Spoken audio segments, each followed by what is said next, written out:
Tarot po, nakareceive tayo ng blessing sa pagmamahal po kay Ate Colleen.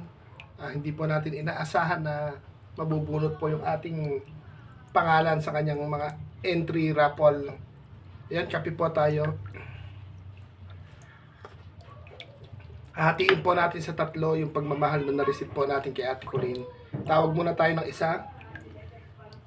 Tawagan po natin si Tate Elias na galing din po sa ano rin po siya, nagkaroon ng trangkaso 1 week mahigit na hindi siya nakapag-ikot. Tawagan po natin at bigyan natin ng mainit na sabaw. Hello po, Kuya. Hello po, Tate Elias. Kamusta? Kamusta? Ano, kamusta po ang pakiramdam? Kamusta po ang pakiramdam? Pinamabo pa ako. May ubo pa rin po. Ayan, kausap po natin si Tate Elias ng Caloocan po yata siya. Tinatawagan ko din si Tatay Santiago, ba't hindi yata kami friends sa Messenger, pero minsan na akong nakapagpaano sa kanya. Hindi sinasagot. Teka lang po Magluto ka po ng mainit na sabaw, Tay Elias, para lumaglag yung pakiramdam nyo. Parang pumayat yata kayo. Parang pumayat yata kayo. Hindi naman pumapala ako sa kain eh. Bagay, pag kami na... Pumapala ako siguro kasi ang buko. Hindi na ako nakapunta. Ayan, naka-receive, kagabi kasi nagpupuyat ako, naka-receive po ako ng entry kay Ate Colleen's vlog. Hindi ko naman po ito inaasahan, sabi ko hahatiin ko sa tatlo. Dahil po ubot sipon lagnat kayo, kailangan nyo ng mainit na sabaw, magluto po kayo. Ano po yung number po ninyo? 09, si Tate Elias po ikausap natin 09, yung Gcash number ko? Opo, Gcash number po. 0912 0912 92 92 ulit 92 192 192 puro 2 0912 9292 192. Yan, madali ka uluhin po. Opo. Tingnan ko lang po 192. Elias B, ayun, okay. Ito po, pang mainit na sabaw po, Tate Elias, kasi nagpunta ako sa live ni Ate Colleen. Nag-ano po ako sa live ni Ate Colleen. Ayan pumasok na po. Sabi ko nga po, nakaisang buo din ako, hahatiin ko sa tatlo, pang merienda po natin.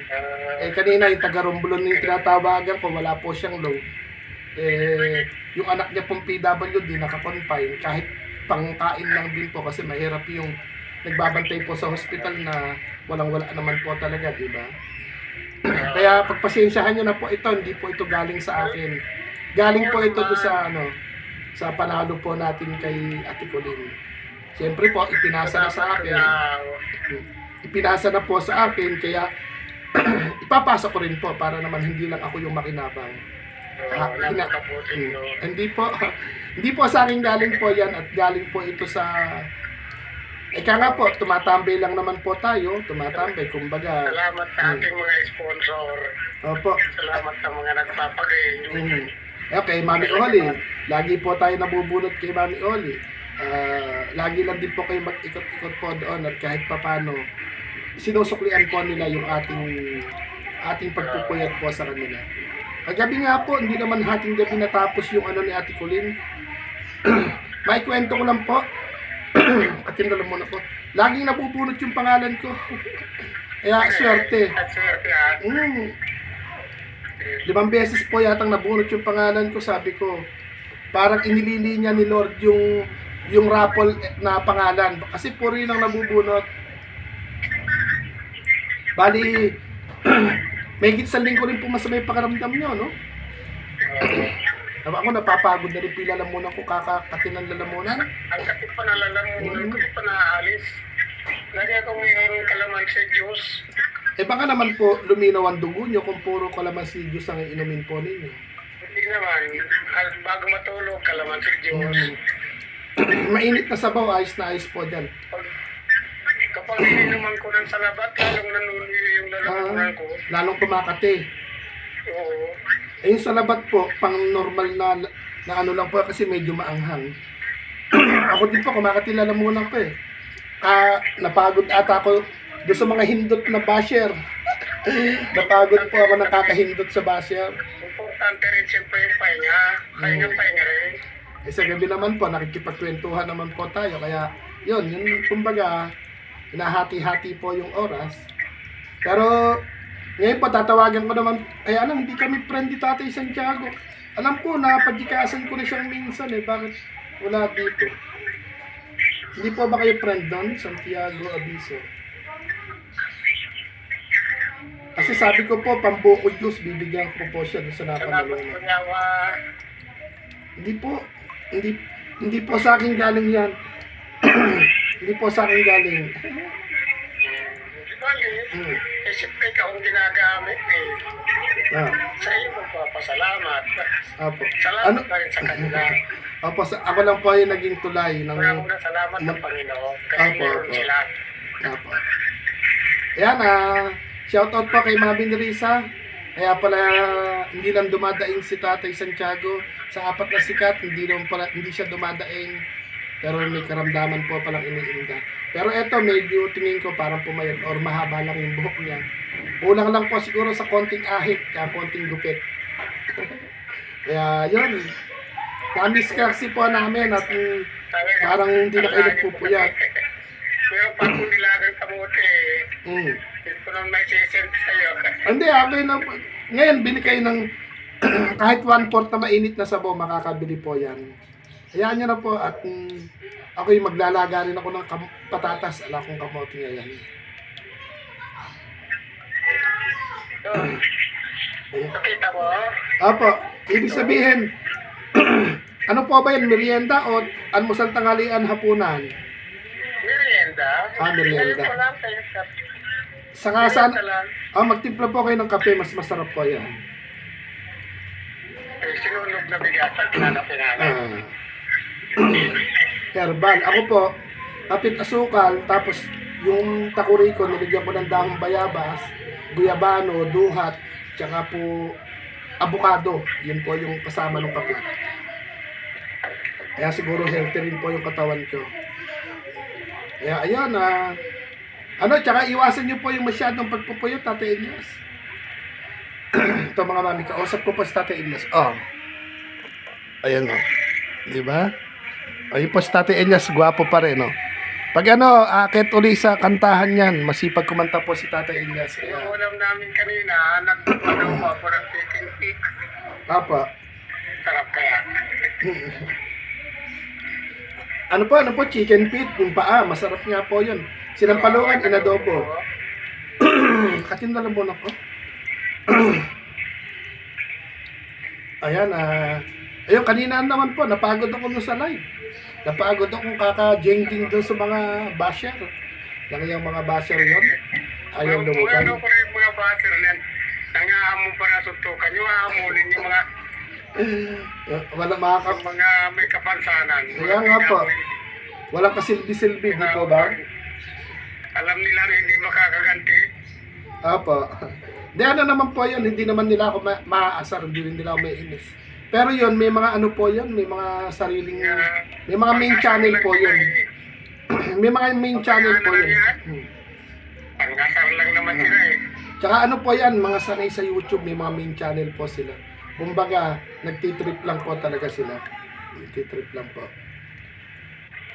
Katin na lang muna ko, mga mami. Ikatuwa na lang natin kasi nakakatulong din sila sa views ah. Opo. 1,000 views din po. 1,300 yata yung views na naipon.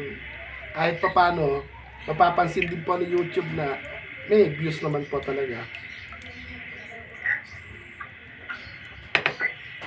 Ganoon na lang po. Alas 5 naman na. Bili niyo po ng sabaw na mainit. Sige po, maraming salamat po. Ayan. Off ko na po. Pagpasensyahan na po.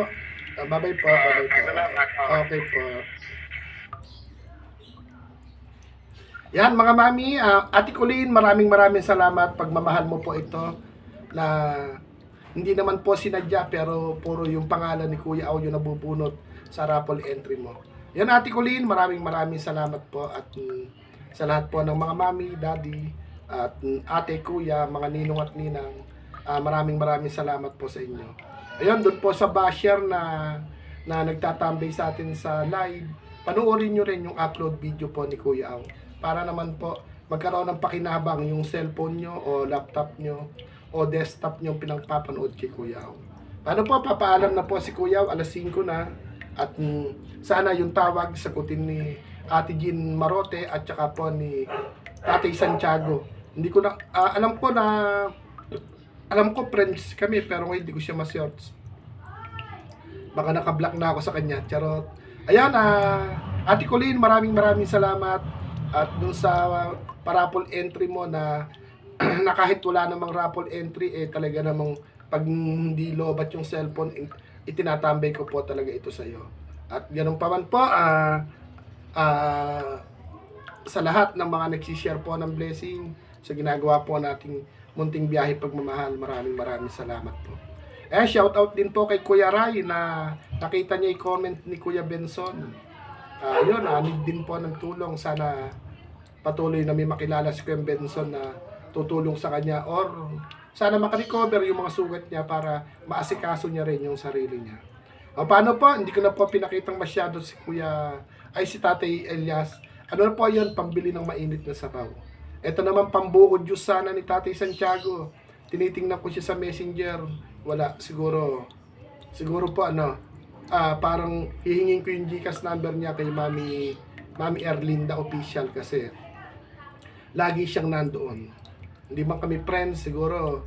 Yun po, bali, siguro hindi natin mabibidyohan yon, pero sana habang kausap natin, marinig niyo yung boses niya. Pero ganun pa man po, ikukunin ko po kay Mami Erlinda Official yung GCash niya. Ipapasa po natin yung napangako po natin ng pambili po ng buko juice. Tapos po, pagmamahal po ito na dun sa raffle entry po ni Ate Colleen's Vlog ng Singapore. Ano po, bye-bye po, at maraming salamat po sa atin lahat. Bye-bye!